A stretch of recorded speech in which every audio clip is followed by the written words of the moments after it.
Hi everyone, it's Tamara here with another card making tutorial. This time I'm using the fun image from Elvi Studio called Hikaru Cientifico. I'm going to be actually creating a scene card today. So initially I will just have the window which comes from Sweet November stamps and Hikaru standing in front of nothing, and then we'll create the floor and wall just by drawing them in. So let's get started with the coloring. So this is the image that I have printed out. So as I said, I've got the window from Sweet November stamps, Hikaru, and then I've got an actual sentiment that comes from Wandering Rabbit. I thought that worked really well with this particular image and what I was wanting to create. So I'm going to start with coloring Hikaru up first, and then we'll go into coloring our background. So I'm wanting to keep underneath the glasses light in color, so that it looks like there is like a kind of glass over the top, kind of shadowing those a little bit, so they will look a lot lighter than the color of the skin that I'm going to do on the outside of where those glasses are, the bottom of his face and his hand. Now obviously also the hand behind the glass will be lighter because we're going to have obviously a substance over that, so I'm only putting some light colouring on the hand behind the actual glass tumbler. So I did miss a little bit there, so I've just gone back in with that medium colour, and then I'm just going to blend it out now with the lightest colour, which is my E00. Now I will have all the colours shown up in the left hand corner, but I will also have them listed in the description box below if you need to refer to them at a later stage.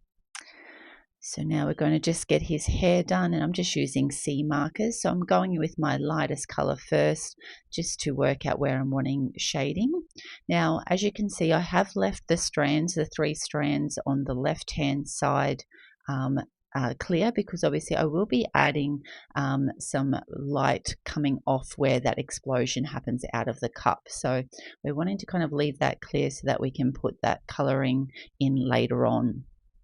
So now we're going in with our darkest colour, which is a C9, blend that out with the C7, then we've got our C6 coming in now, which is our second lightest colour, and then we'll go in with our lightest colour again, which is the C4, and just fill in all the rest of that space.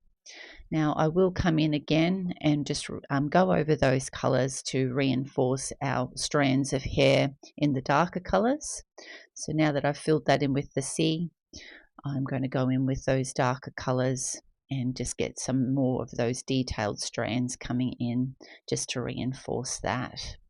So I'm just working in like flicking motions coming into that lighter space, which will be his highlight. So just kind of extending that C9 out with the C7, and then we'll do the same with the C6, just blending into that C4. And now we'll just finish off with that C4. Sorry, I didn't put the actual cap on the side there. And we'll finish that. And now I'm also just going to put a little bit of that color on that lightest strand now, and then we can fill that in with the lightest color once we come in and do our background. So I always like to add some coloring to the eyeballs as well, so that you've just got a little bit of detailing in there and shadowing. So I'm just using some C markers, and then the main highlight for that was BV00. And now we're going in with just 2 colors for his eyes because they're quite small, and just the E29 and the E23.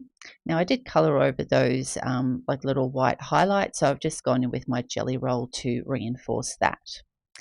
Now I'm wanting to keep his like little scientific glasses kind of a clear looking color, but you do want to still add shadow so it doesn't look like a stark white and does look like an object. So I've just gone in with some light end markers to create a little bit of shadowing with that. And the same with his jacket. I'm going to have like a little white jacket for him.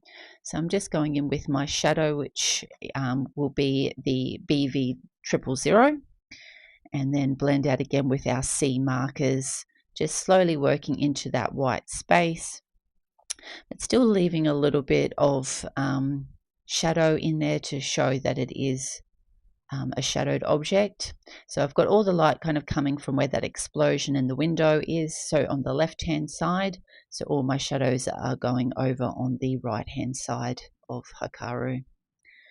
So we're just blending that out now with the lightest color to blend into that white space, which is the C00. So you can see now that still looks like a white jacket, but with some detailing to it. So we're going in to make a green shirt. So I've gone with the lightest color first to get my shadows in. Obviously there will be a darker shadow on the right hand side, but obviously there will be also a shadow coming from the jacket that's sitting over the top on the left. Now I'm just doing a little bit of tip-to-tip coloring with the final color, which is my GV85 and GV82. So now I'm going to make some kind of jeans. So I've gone in again with my lightest color to establish my shadows, and gone in with my darkest, the B39, blend that out with the B97, B95, just working into that lighter space where we'll have our highlight, which is the B93. And now we've got his jeans done, we'll get on to his little shoes. I have sped this up because obviously it is quite a bit of colouring for today's tutorial, so there won't actually be any card making today, but just creating this scene. And I did learn this technique from the amazing Amy Young, where she taught us how to actually draw in the stonework. I had never really done kind of that before, so it was really fun to get this created. So I am putting some like kind of blue markers to show that there is some glass in the front of those goggles. So just blending that out with the BG70 and using the same colors for that glass and just going over his hand so that it does look like a circular object. So now we're going to start putting those lighter colors in. So there will be some light reflecting off his hair and off his face and goggles. And I'll also come in and do that to his jacket as well, because there will be some light showing off that. So I didn't initially put that in. So I'm just working through some YG markers and some green markers to get this kind of explosion happening. So kind of working from the lightest color to the darkest, just making sure I'm putting it exactly where I want it. So I thought I'd make these little kind of puff pieces the darkest, and then work our way down through the G markers and into the YGs to get our nice kind of green explosion happening.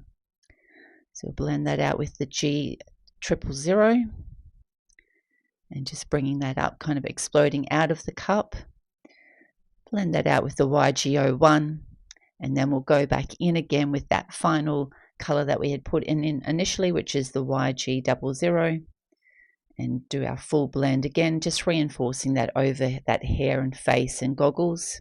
And now you'll see me just kind of flicking that into that jacket as well. So I did want to just make sure that they still look like there was dark hair underneath. So I just went in with my C markers again. Now I've just grabbed out my T-ruler and I'm just going to establish where our floor is going to be. And I'm going to get that floor done first, and then we'll work on the actual stone wall behind. So I'm just using my lightest color to establish the shadow that will fall under Hikaru on the floor, plus just reinforcing some shadows down the bottom of the card to like kind of center that card. But we're wanting to keep it light, so I'm only using light colors to ensure that we can see that sentiment as well. So I'm just flicking out that shadow, and in the end I do find it's a little bit light, so I go in with the final lightest color again, which is my W1, but I do want to reinforce that shadow and just down the bottom, so I do go in with the darker color once I've finished off with this W. So I've grabbed out now my N5 and just re-establishing that shadow down the bottom and around Hikaru, blending out with that C4, which was the initial darkest color, blending up towards that sentiment and blending out that shadow around Hikaru.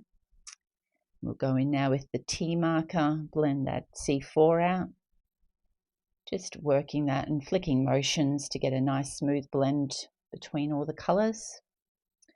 And now we'll go in with our final lightest colour again, which is our W1, and get our final layer to get a nice smooth blend on that floor. And now let's establish some stonework. Now with this, you just kind of want to make it look as random as possible so that it does kind of not have a similar look all the way around. So you can really do whatever you like. It, you know, as long as it kind of looks rounded and stony, it will work perfectly to make a nice stone wall behind. So just re-establish that break between the floor and the wall. And now I'm working off camera a little bit here, but I will come down shortly, hopefully, and actually maybe I'm going to just keep pushing it up, and I didn't realize that I was off camera, so I do apologize that I'm not showing this very well. But we'll move down the bottom and just slowly get our little circles joining in, making them all different sizes. So you can like split them up if you do feel like you've made one a little bit too big, like I did there. I just put in a little line, and now we've got our stonework established. So now we want to put in some shadowing, and I was taught by Amy to use different T markers, or different grey markers. So you'll see me going from T's and C's and W's and N's, so that you get you know, a nice mixture of colours. So obviously we're getting some shadowing also thrown from Hikaru, so that's why I've gone in on both sides on some of those stones. But most of the light's going to be reflected, as I said, from that window and from that explosion. So I'm just going to now work in this section, and then we can go and finish the other section, because I don't want to, you know, for anything to go too dry. And I just realized I missed a little bit on that side, so I've gone in with that darker color again, just blending that out where Hikaru is throwing some shadow. And again, just blending out with that C marker, C5, and just again working in those little flicking motions so that we can get a nice smooth blend once we get all our colors in. Our next marker that we'll be using is a W marker to blend out that T and C. So I'm trying to leave a little bit of highlight there to get our lightest marker in, but obviously around Hikaru they're most probably filled in quite a lot. Just making sure I remember each of the stones that I've done and I don't miss anything. And blend that final one out. So we'll go in now with our final color, which is our N3, and do a final blend out of all of those stones. Now once that's done, we'll start on the area around the window, and obviously there will be some sections that I'll be missing where obviously that glow from the window and that explosion will be. So obviously there will be a little bit of shadow thrown from the window, so you'll see me go in shortly underneath that window frame or window ledge. And I'm just going now in with that lighter color and just establishing where that light will be coming off of that explosion and the window. So I did also blend up a little bit into that glass. And now on this side, this is going to be kind of shadowed away from the window and the explosion, because everything is kind of coming now from the explosion to the left. And I'm going to use the same colors for my window as well that I've used on the stonework. So now we'll blend out the rest of our stone with those same colors that we used on the right hand portion of the wall. And as I said, I've got that shadow coming from underneath the window. So we'll blend out with our W4, just leaving a little bit of space for our final color, which is our N3. Oh, sorry, I missed a little bit there, so I've gone in with that W4 again and grab that N3 out and go into that yellow space and all our highlight areas to finish off our blend on the stone. Just slightly coming into that yellow color with our lightest color, and then we'll bring that YG in. So I'm going to use the YG01 to get a little bit of a stronger shine, and then come in again with that YG00 to blend that a little bit further out into our grey of our stonework. So I'm just slowly just working it in, absorbing some of that colour. Now we'll get our sky done outside our window. So working with our darkest colours up the top and then coming down to our lightest as we come into that yellow explosion. And then we'll bring that yellow back in to make sure we establish a bit stronger colour. Now I did want to put some like little details of strands in his hair, so I've just gone in with the mid C6 and then blended that out a little bit with that C4, which was our lightest colour. Now obviously there will be some light coming from the glass or from the explosion onto the floor and onto part of his jacket that's kind of coming out. So just kind of reinforce that as you see fit, that of what would be actually throwing light around from that explosion. So now I did want to kind of establish a shadow for that wall where it met our floor, so I've added that in as well. And this is the finished card for this tutorial. I have added it to a black folding note card. And as you can see, you can just start off with a couple of simple drawings on your panel and create an amazing scene card just by adding some details to the floor and to the background, and obviously a great amount of shine coming from where that explosion is. I love how this card turned out, and I hope you did as well. If you have, please hit the like button, and if you'd like to see any future videos, make sure to hit the subscribe button. Thanks so much for watching. Have a great day. Bye.